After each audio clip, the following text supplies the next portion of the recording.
Assalamualaikum warahmatullahi wabarakatuh. Perkenalkan, nama saya Fahmi Kamil dari Farmasi 4D Stikes Bakti Tunas Husada dengan NIM 3118164. Di sini saya akan sedikit sharing mengenai analisis pemanis makanan.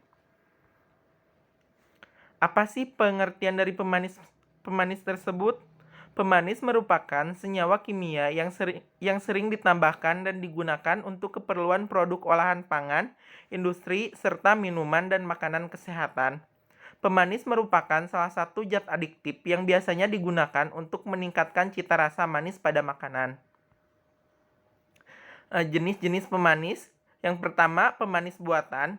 Pemanis buatan mempunyai rasa manis yang hampir menyerupai dan bahkan lebih manis dibandingkan dengan pemanis alami. Pemanis buatan dibuat dengan menggunakan reaksi kimia tertentu, sehingga dapat menghasilkan senyawa yang mempunyai rasa manis. Pemanis buatan dibuat dengan tujuan sebagai salah satu opsi pengganti gula alami. Untuk contohnya yaitu siklamat, aspartam, kalium, asesulfam, dan sakarin. Yang kedua, pemanis alami. Pemanis alami merupakan bahan pemberi rasa manis yang diperoleh dari bahan-bahan nabati maupun hewan.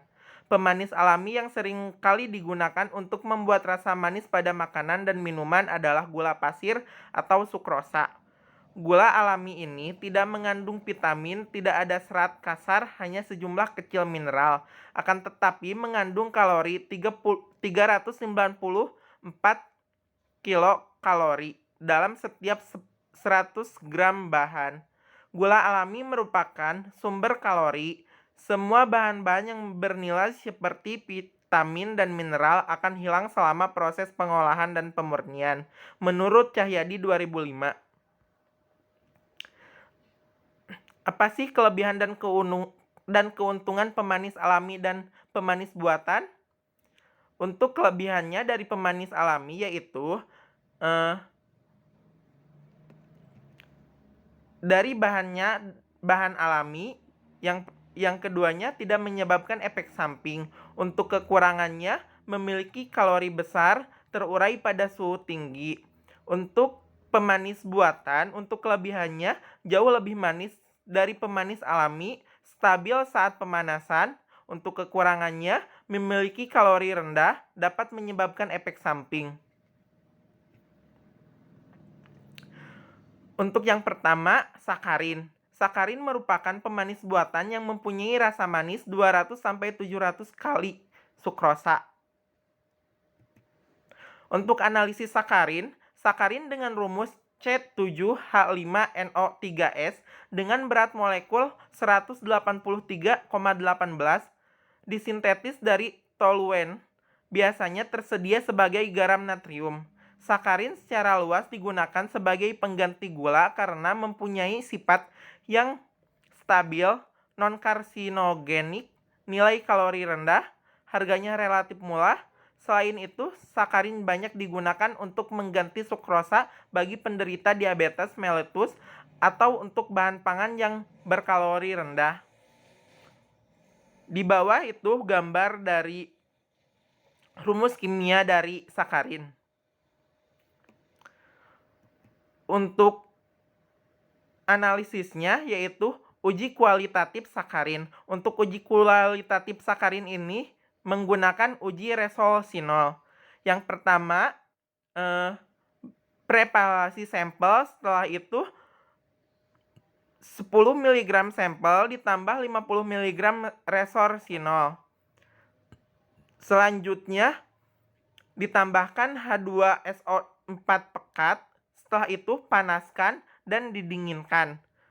Setelah itu tambahkan 10 ml H2O dan NaOH 5 molar berlebih. Untuk hasil positif, terbentuk warna hijau berfluoresensi.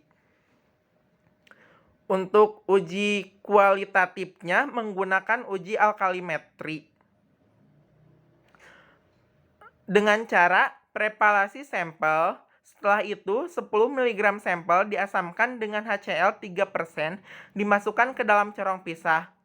Ekstrakan dengan 25 ml ether, diambil lapisan ekstrak ether. Setelah itu, tambahkan 75 ml air panas. Setelah itu, titrasi dengan NaOH 0,1 N, ditambahkan indikator phenolphthalein. Dicatat volume titrasinya. Untuk kedua yaitu analisis siklamat. Siklamat kemanisannya 30 kali kemanisan gula tebu. Sering digunakan pada makanan kaleng ataupun makanan proses lain karena tahan panas.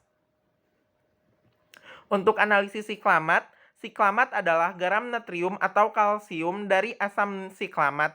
Pemanis ini dibuat proses sulfonisasi komponen sikloheksamin.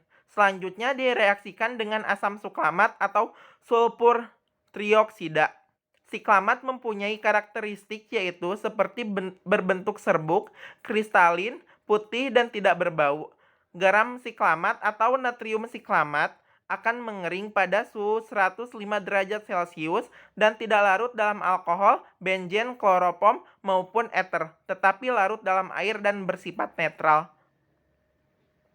Di bawah ini yaitu gambar dari rumus molekul siklamat. Selanjutnya yaitu untuk uji kualitatif dari siklamat menggunakan uji pengendapan. Yang pertama, caranya yaitu prepalasi sampel. Setelah itu sampel dipipetkan 10 ml dan dimasukkan ke dalam labu Erlenmeyer. Setelah itu ditambahkan 10 ml larutan HCl 10% dan 10 ml larutan BaCl2 10%. Diamkan selama 30 menit. Setelah itu saring menggunakan kertas saring.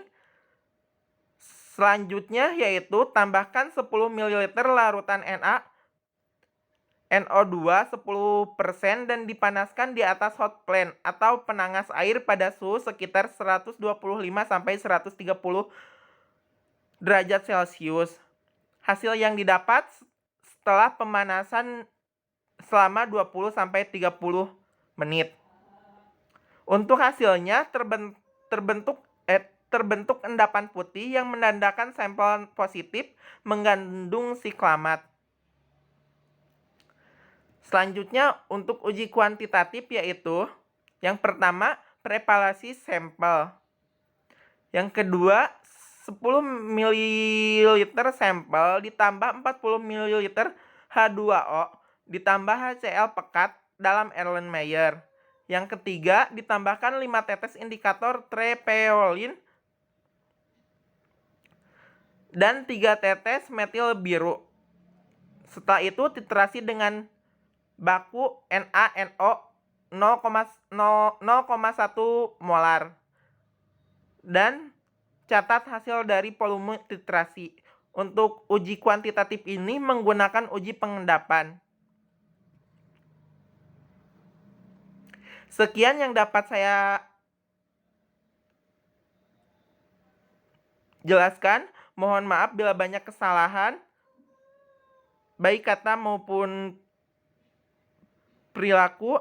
Wabillahi taufiq wal hidayah. Wassalamualaikum warahmatullahi wabarakatuh.